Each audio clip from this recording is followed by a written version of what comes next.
mais um Caminhos da Responsabilidade da Aliança Evangélica Portuguesa. Hoje vamos falar sobre a família cristã do século XXI e a forma como ela pode resistir a todas as crises de valores e socioeconómicas que nos rodeiam. Será que a presença de Cristo na família faz mesmo a diferença?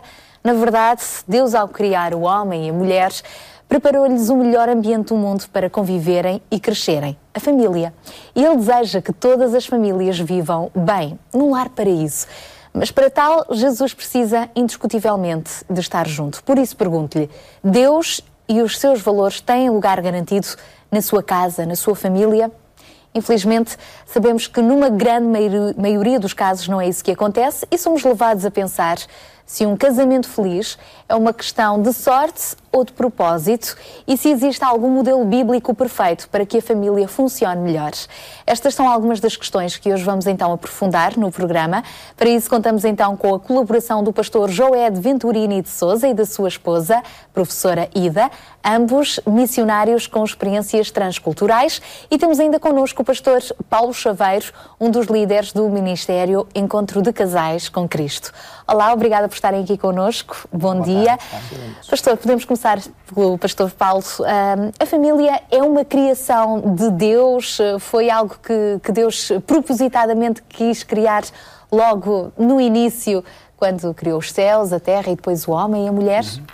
Sem dúvida, essa é uma das coisas mais interessantes da criação de Deus, não é? E é interessante quando nós olhamos para o livro do Gênesis e vemos que Deus criou toda a natureza à nossa volta. Depois Ele cria o homem e cria a mulher e diz que é uma coisa muito boa. Enquanto toda a criação era uma coisa boa, a família passa a ser uma coisa muito boa aos olhos de Deus. Então, sem dúvida, a família é esse porto seguro que Deus criou para que o ser humano se possa desenvolver como um todo, nas várias áreas que a pessoa tem, a área emocional, a área intelectual. A família é esse berço de acolhimento e o facto das famílias muitas vezes estarem a sofrer desestruturações tem criado uma desestruturação na própria sociedade. Mas esse obviamente não é o plano de Deus. O plano de Deus é que a família seja esse porto seguro onde nós podemos nos desenvolver. A família é um porto seguro então para a humanidade, faz parte do plano de Deus para todos nós. Sabemos que depois já da criação o homem e a mulher desobedeceram, aí entrou o pecado no mundo e hoje o facto é que ninguém é perfeito, mas se olharmos bem para o texto bíblico, a família surge ainda antes da queda, antes do homem e da mulher desobedecerem, portanto vem provar que de facto é um plano perfeito de Deus? Sem dúvida. É um plano perfeito de Deus com tudo aquilo que implica a vida familiar. Por vezes há o conceito, inclusive, que no âmbito familiar ou nos relacionamentos sexuais dentro do casal é pecado e que o relacionamento sexual só terá acontecido após a queda. Isso é um misticismo que se tem criado e não uma verdade bíblica. A verdade bíblica é que Deus criou o homem e a mulher para se relacionarem no nível mais íntimo, mesmo ainda num estado perfeito. Portanto, o relacionamento sexual não é pecado dentro do âmbito da família, dentro do casamento, obviamente, que é o lugar ideal para se desenvolver toda a intimidade. E é interessantíssimo um outro aspecto, quase um detalhe que às vezes nos passa despercebido, é que Deus criou o homem para criar uma só carne com a mulher. E a melhor concretização disto é quando, de facto, nós vemos nascer um bebê, onde o homem dá o espermatozoide, a esposa dá o óvulo e da união de dois seres completamente distintos surge uma só carne nova, que é os filhos. Eu creio que os filhos são a materialização mais bonita desta ideia que as Escrituras deixam de que o homem e a mulher se tornarão uma só carne. Pastor Joed, qual foi o primeiro mandamento de Deus para a família, ainda quando estavam no paraíso, no jardim do Éden, Adão e Eva? O primeiro mandamento no que diz respeito ao geral para os dois era que vivessem em comunhão com Deus e procurassem não desobedecer. Em relação a eles era que se concentrassem de forma máxima um no outro. Tinham que deixar pai e mãe, ficou a ideia no ar, apesar de naquela altura havia apenas o homem e a mulher, não havia pai e mãe, mas deveriam deixar as suas famílias anteriores e unirem-se, como o Paulo falou, de tal maneira a formarem uma só pessoa. E este seria o propósito final do casamento, em que realmente não houvesse mais... A individualidade mantinha-se, mas de certo modo mergulhava-se e tornava-se de dois um apenas. E é o que acontece quando o casamento é bem estruturado, que às tantas a outra pessoa já não consegue pensar ou realizar as coisas sem a presença do seu cônjuge.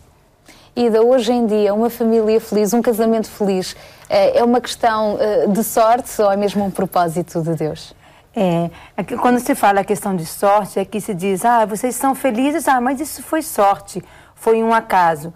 Eu creio que muitos relacionamentos se iniciam já com uma base errada, porque já iniciam pensando, se não der certo, se não me fizeres feliz, isto acaba aqui.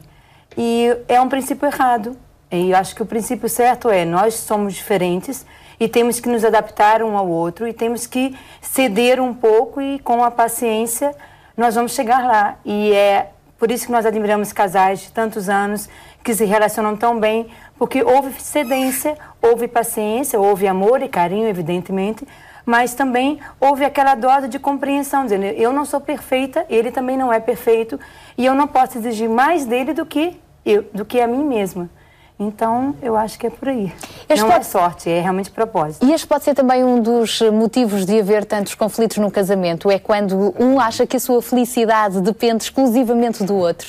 Sem dúvida. Eu creio que um dos maiores problemas que nós encontramos na nossa sociedade é quase um retorno a algumas filosofias greco-romanas, do prazer e do bem-estar, filosofias que estiveram muito na moda nessa altura e que ressuscitaram de alguma forma, e esta busca do prazer e da felicidade individual faz com que as pessoas muitas vezes empenhem até o seu casamento. Porque eu busco tanto a felicidade, obviamente estou disposto a tudo, desde que eu seja feliz. Inclusive, às vezes, criar tensões. Dando um exemplo concreto, por exemplo, se o marido ou a esposa querem ir passear num domingo à tarde, porque o sol está bonito, mas o outro não quer. Mas eu quero tanto passear, eu quero tanto ter aquele prazer, que obviamente vou arranjar uma discussão e crio ali um mau ambiente. Então, esta busca da felicidade muitas vezes cria tensões dentro do casamento. E é curioso que Jesus, quando nos desafia aos valores cristãos, uma coisa que ele diz é todo aquele que quer salvar a sua vida, perdê-la-á. Mas aquele que perder a sua vida, a achará. Este princípio, que parece que é para outros assuntos, é vital para a vida familiar. Porque é este o ambiente onde nós temos que fazer mais cedências. Provavelmente na rua, na sociedade, até na igreja, nós somos simpáticos, normalmente, não é? Mas na vida familiar nós somos aquilo que somos. Somos transparentes. E aí é que nós precisamos dos valores cristãos serem vividos realmente. Esta morte do eu tem que acontecer dentro do lar. E não só a morte do eu, como o amor ao próximo. A gente pensa que o próximo é aquela pessoa distante. Mas o nosso próximo, e às vezes até o nosso inimigo, está dentro das quatro paredes. E nós temos que exercer aí os valores cristãos do amor ao próximo. E quando nós fazemos isso, transportamos-nos para outra dimensão, que é uma dimensão espiritual, porque nas nossas forças não está essa capacidade de abdicar da nossa felicidade em favor do bem-estar coletivo. E aí podemos voltar também àquela ilustração que encontramos na Bíblia de que o homem e a mulher passam os dois a ser uma só carne. E obviamente que ninguém quer fazer a sua própria carne sofrer, dar dor, não é? Pegando nesta e noutras ilustrações, como é que Deus nos mostra, nos revela através da Bíblia o modelo perfeito, pelo menos para que a família se mantenha de pé e viva em perfeita harmonia, apesar dos conflitos, todos temos, não é? Todos somos diferentes. Qual é o modelo bíblico ideal para um relacionamento saudável entre marido e esposa e também entre os pais? A regra que Jesus deixou, que é chamada a regra áurea, continua estando de pé para qualquer coisa e dentro do casamento, no relacionamento marido-mulher e depois em relação aos filhos também. Fazei aos outros aquilo que queres que façam contigo. Isso tem a ver com propósito, isto é algo que nós definimos e que nós decidimos e tem muito mais a ver com vontade do que com sentimento.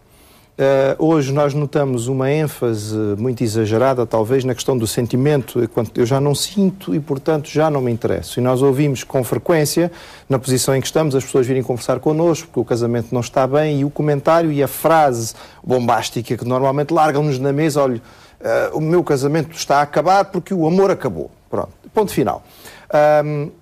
Biblicamente falando, a Bíblia é muito clara e diz que o amor nunca acaba. O verdadeiro amor jamais acaba. Eu acho muito interessante, porque a gente, quando lê a Bíblia, por exemplo, vai às histórias, e a Bíblia é extremamente romântica. Talvez algumas pessoas não saibam, mas a Bíblia tem histórias. Tem um livro, por exemplo, inteiramente dedicado ao amor entre o homem e a mulher, que é o livro de Cânticos, ou Cantares de Salomão. Mas, por exemplo, logo no início, lá na origem, Abraão, a certa altura, quer casar o filho, E ele não pergunta, rapaz, gostas de alguma miúda? Não, ele manda chamar o empregado e diz assim, olha, eu preciso de uma moça com estas características, tu vais à minha terra, vais buscar alguém da nossa parentela e vais trazê-la. E, portanto, todo o processo é muito interessante. Quando aquele homem vai, ele primeiro ora, ele pede a Deus, olha, mostra-me a moça certa para o meu senhor.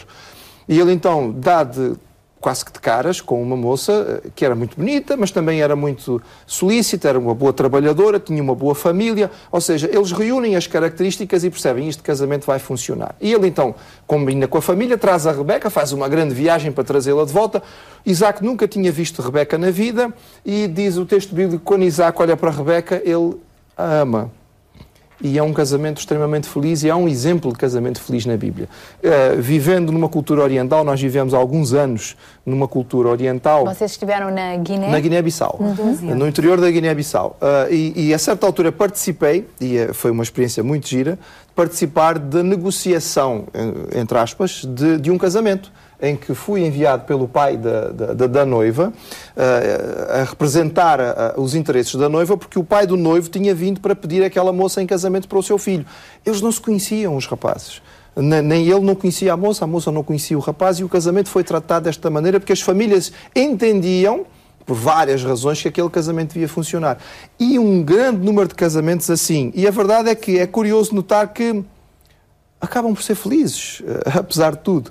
Na nossa sociedade, hoje, nós damos uma ênfase enorme ao amor, paixão, nem sempre é amor, às vezes é só luxúria, e depois as coisas não funcionam, porque paixão, sentimento acaba, o sentimento muda. Nós acordamos de manhã com vontade de rir, passado um bocado já, se formos ver as notícias, já temos vontade de chorar. O amor verdadeiro é uma questão de propósito, é uma decisão que eu tomo. Cada dia de manhã, eu vou fazê-la feliz. Isto significa que às vezes eu talvez não faça aquilo que era o que eu queria naquela hora, mas o meu propósito é que ela seja feliz. Eu vou-me dedicar a isto. E, portanto, vou fazer a ela aquilo que eu gostaria que fizessem por mim. Este é o princípio bíblico e serve para qualquer relacionamento e, evidentemente, que deve começar pelo relacionamento mais íntimo, que é o casamento. Eu penso que isto que o pastor Joé está a trazer de uma cultura muito diferente da nossa ocidental tem algum valor que nós deveríamos de aproveitar. Eu penso que muitas vezes esta ideia de que nós no Ocidente temos que escolher sozinhos a pessoa com quem vamos casar, obviamente tem ajudado muito a que haja muitos conflitos e muitas tensões na relação.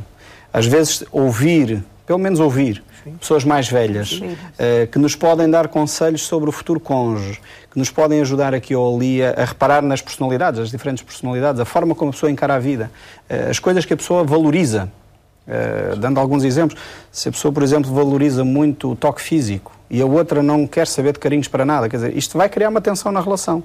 Então, às vezes, ajuda a aproveitarmos isto de outras culturas que nós, ocidentais, já temos quase como dado adquirido. O casamento é por amor, não é? Não se pode fazer de outra maneira. Mas deveríamos ouvir os conselhos de outras pessoas. Provavelmente haveria casamentos muito mais satisfatórios se tivéssemos essa abertura. E depois é a questão também de como cada um expressa o amor. Raramente expressam da mesma maneira, porque lá está, somos pessoas diferentes, daí as tais diferenças de linguagem, mas é uma descoberta, não é? Estarem juntos. É a maneira como foram criados. Hoje em dia, há uma frase muito comum dizer: eu estou casando contigo e não com a tua família. Sim. Mas ao contrário, casa-se com a família. O que mais dá problema é a família. O que mais acontece são problemas entre familiares. E as personalidades, toda aquela herança familiar que cada um traz. E isso é importante para se descobrir quais são as valorizações, quais são as metas e qual é a maneira como a pessoa foi criada. Se é tão diferente, é difícil tentar modificar a pessoa. Porque a mãe o criou assim, e há maneiras de, como você falou, um dá carinho, o outro não dá. Depende da criação. Há uma família muito carinhosa, que valoriza muito o toque, mas há outra família que acha que isso não é o amor verdadeiro. O amor verdadeiro é dar atenção ou dar o suporte financeiro. O suporte financeiro. Muitas famílias acham que o amor é o suporte financeiro. Eu dei tudo que meu filho precisa. E ele foi criado pensando assim. Então, acho que se não leva assim, isso em consideração, há muitos problemas depois. Como é que vocês, como casal, conseguiram ultrapassar no início também essas vossas diferenças, com Deus a orientar-vos? Uma coisa muito boa foi que nós casamos e fomos morar a alguns milhares de quilómetros do pai e da mãe dos dois. Mas nem toda a gente deixará pai e mãe, nem toda a gente consegue fazer isso. Nós somos um bocado radicais nessa regra e realmente fomos morar. Eu prometi a ela, vou levar-te por uma lua de mel de 2 anos no meio do Atlântico e levei para os Açores, pronto, ficamos longe de toda a gente. Não, mas isto é brincadeira. Mas era muito útil, porque qualquer coisa que acontecia, uma vez aconteceu uma crise. Entre nós. Eu estava a fazer o almoço e quebrei e parti o ovo. E sempre soube que a família do Joed era muito econômica. E eu fiquei com aquela coisa na mente. Eu parti o ovo e tem que jogar fora, deitar fora. E fiquei com isso. Quando ele chegou do hospital, e a primeira coisa que ele disse, Joed, parti um ovo. E comecei a chorar, recém-casada, né? O que eu faço? E o Joed, mas isso não tem problema, você está a começar a cozinhar. Mas se eu estivesse perto da minha mãe, teria ido para minha mãe. O que eu faço? Vamos comprar agora um outro ovo para repor, para não reparar que não há um ovo. Coisas assim que pensamos, mas como estávamos bem longe, não havia maneira de eu correr para minha mamãe e pedir socorro. E eu tive que aprender a lidar com várias outras situações corriqueiras, interessantes, e que tivemos que aprender a lidar um com o outro, com algumas lágrimas, sim, mas apesar das lágrimas, e aprender a conhecer a maneira do outro e não fugir a primeira vez. Se a primeira discussão foge para a casa da mãe ou do pai, nunca há maneira de resolver. Porque é uma regra importante de nós não levarmos estas coisas íntimas e nem levarmos as críticas ou as dificuldades do cônjuge aos nossos pais. Porque senão depois criamos ali um conflito muito grande. O pai e a mãe vão sempre proteger os filhos e, portanto, os filhos são sempre perfeitos. E daí o famoso drama da sogra, não é? Porque, pronto, a sogra é aquela figura e não necessita ser assim. Nós deveríamos passar a ter 2 pais e 2 mães, mas quando sabermos respeitar esta barreira. Nós tínhamos a vantagem física, portanto, a distância física facilitava. Mas pronto, era uma regra que procuramos seguir. E a outra, evidentemente, que é entregar o casamento nas mãos de Deus. Desde o princípio do namoro, que no nosso caso foi um namoro longo, foi um namoro à distância, como já nem se usava no nosso tempo. Não se usa hoje, mas no nosso tempo não havia internet, nem e-mail, nem Skype, nem SMS. Era a base da cartinha, à moda antiga. Então foram cartas e mais cartas de um lado para o outro. São pacotes e pacotes de cartas, mas a moda antiga era assim. Mas desde este momento havia uma entrega, havia um tempo de oração, de pedido a Deus. É esta a pessoa certa, é com esta pessoa que eu devo me casar. E hoje estão casados há quanto tempo já? 20 anos. E têm 2 filhos já, não é? Casal. Pastor Paulo, quais são as principais necessidades que que precisam de ser supridas num casamento, tanto da parte do esposo como da esposa? Sim, são várias, não é? Mas, mais uma vez, este verão li um livro muito interessante sobre isso. O livro chamava-se O Casamento Alicerçado na Rocha. E mais uma vez aquele autor, pegando em alguns textos bíblicos, ele falava sobre estas necessidades que nós temos, necessidades como segurança, necessidades de ser amado, esse tipo de necessidades interiores e emocionais. E esse autor tem uma tese interessante, que partilhei com alguns casais, que é, quando nós tentamos satisfazer essas necessidades, que são fundamentais para nós, com o nosso cônjuge, nós vamos ficar frustrados. Temos que encontrar a satisfação dessas necessidades em Deus. E quando centramos a nossa relação não no cônjuge, mas em Deus, então aí nós podemos viver a vida plena. Aquilo que Jesus Cristo quer que cada um de nós alcance, que não é tanta felicidade, mas é o gozo e a alegria, que é uma coisa substancialmente diferente.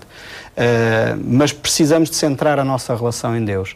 E focámos muito nesse retiro em que tivemos a trabalhar esses textos bíblicos, aquele texto de Eclesiastes que diz que o cordão de 3 dobras não se rebenta com facilidade. E alguns de nós até fizemos um cordãozinho e andamos ainda hoje com ele, para nos recordar que o casamento só vai funcionar se nós conseguirmos preencher as nossas necessidades na nossa relação com Deus. O nosso cônjuge é falível, assim como nós somos. Ele certamente vai fazer o melhor para nos apoiar, para nos ajudar, para estar ao nosso lado. Mas vai haver alturas em que vai falhar. E nós temos que encontrar a nossa satisfação plena na pessoa de Deus. E quando nós fazemos isso, os casamentos funcionam e funcionam às mil maravilhas.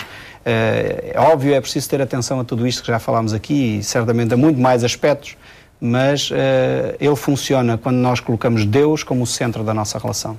Pastor Joed, o que é que Deus também nos quis ensinar quando, por exemplo, no Novo Testamento nós lemos em algumas recomendações, maridos, amai as vossas esposas, respeitai os vossos maridos. É óbvio que o marido também tem necessidade de ser amado, a esposa também tem necessidade de ser respeitada, mas qual foi a profunda mensagem que Deus nos quis transmitir? E que acaba por ser também um segredo para que o casamento funcione. Havia aí uma noção de liderança dentro do casamento e da família. Apesar de vivermos numa época em que o feminismo fala muito alto, mas a ideia central que nós encontramos na Bíblia é esta, que a figura masculina foi colocada de alguma forma como a cabeça, como a chefia. Isso não diminui de forma nenhuma a mulher, porque a mulher foi criada em igualdade de qualidade com o homem em termos de nível. O que ela foi criada foi diferente, para complementá-lo. E, portanto, não existe aqui e não deveria haver nenhum tipo de concorrência, porque não há concorrência, há complementaridade. Mas o homem ocupando, biblicamente, uma posição de liderança que deve ser a dele. Tanto a liderança no sentido do relacionamento, quanto a liderança na questão da educação, quanto a liderança em termos de administração da casa do modo geral e de levar a família aos caminhos de Deus, ou seja, uma espécie sacerdotal. Aqui há uma ênfase, porque o homem tem uma tendência de ser menos dado a esta área, digamos, emocional ou do relacionamento, uma preocupação em dizer é que preciso amar. Não precisa dizer à mulher para amar o homem, porque a mulher naturalmente ama. Ela foi criada com esta capacidade. A mulher ama. O homem já precisa de receber essa orientação, olha, ama. E é uma carga pesada para nós, porque diz que é para amar como Cristo amou a Igreja. Portanto, eu sempre enfatizo aos homens que o peso colocado é muito mais para nós do que para as mulheres. Ao ponto de dar a sua vida. Temos que dar a vida pelas esposas, temos que amar como Cristo amou a Igreja, ou seja, temos sempre que crescer em amor. E a esposa, a nível de respeito, para acabar, então? É uma questão apenas de se o marido, e esta é que deve ser a ênfase, se o marido ama a esposa como Cristo amou a Igreja, para ela respeitar, ou seja, aceitar esta direção do marido na família e no casamento, é algo perfeitamente tranquilo e natural. Não há dificuldade. Mesmo para terminar, Ida, em Jesus há esperança para a família? Eu creio que há esperança, porque se não há outro recurso, eu acho que há um momento que os pais não podem ajudar, os amigos às vezes podem dar várias opiniões, mas não há soluções à vista. E às vezes os casais estão em grande desespero, estão a conviver e estão a se odiar entre si e não veem solução realmente.